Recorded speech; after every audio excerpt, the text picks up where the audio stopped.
তার আগে একটা ধ্বনি দিয়ে একটা গান দিয়ে তারপর আমি মহাভারতের কথার দিকে ধাবিত হব। ঠিক আছে?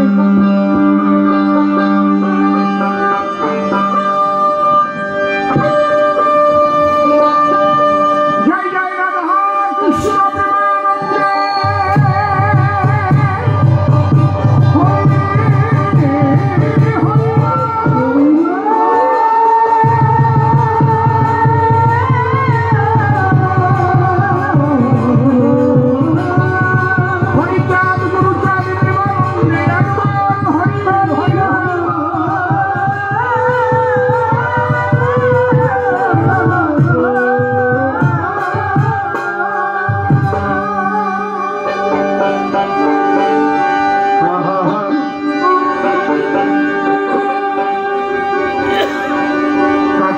কখন কি লেখাবেন তিনি, তাকে দিয়ে কি বলাবেন তিনি, সম্পূর্ণটাকে মানুষের উপরই নির্ভর করে তা নয়।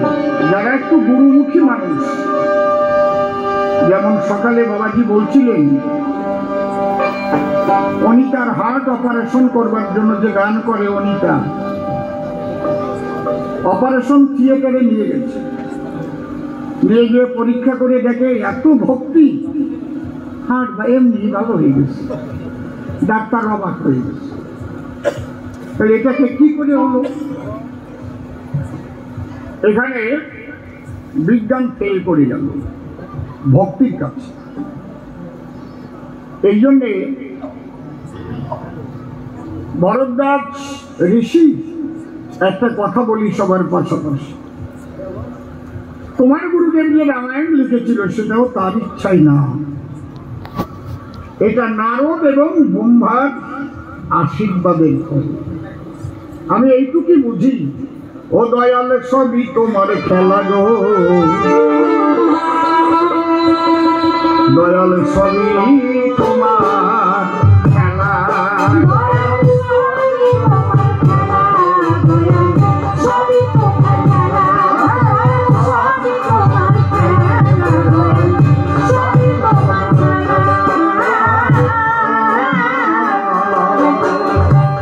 কখনো দাও কলঙ্কের হাত,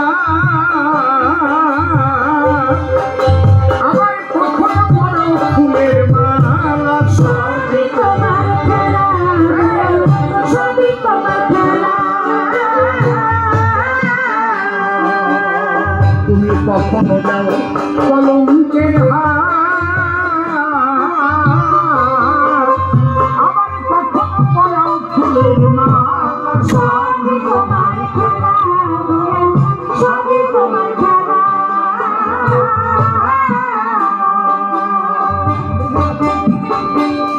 তোমার শুভ আশীষ বলে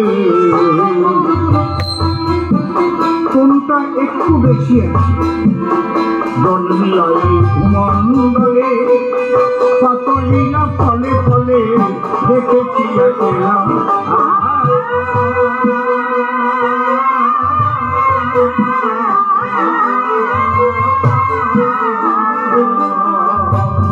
সরস্বতের পরম দিয়ে খুললে ঘরের তালা,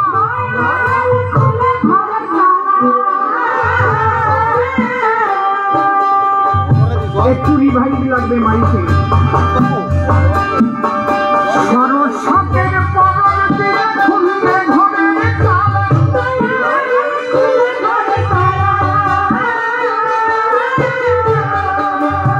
আমি তোমার ভাবনা যখন ভাবি, আমি তোমার ভাবনা যখন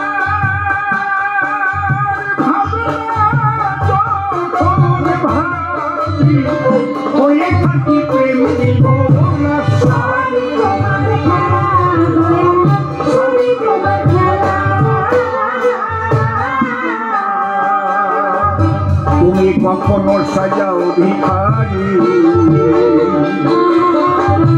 কখনো যাও পাকা বাড়ি, সরলতা আর চাতুরি, সুখ শান্তি ঝামেলা,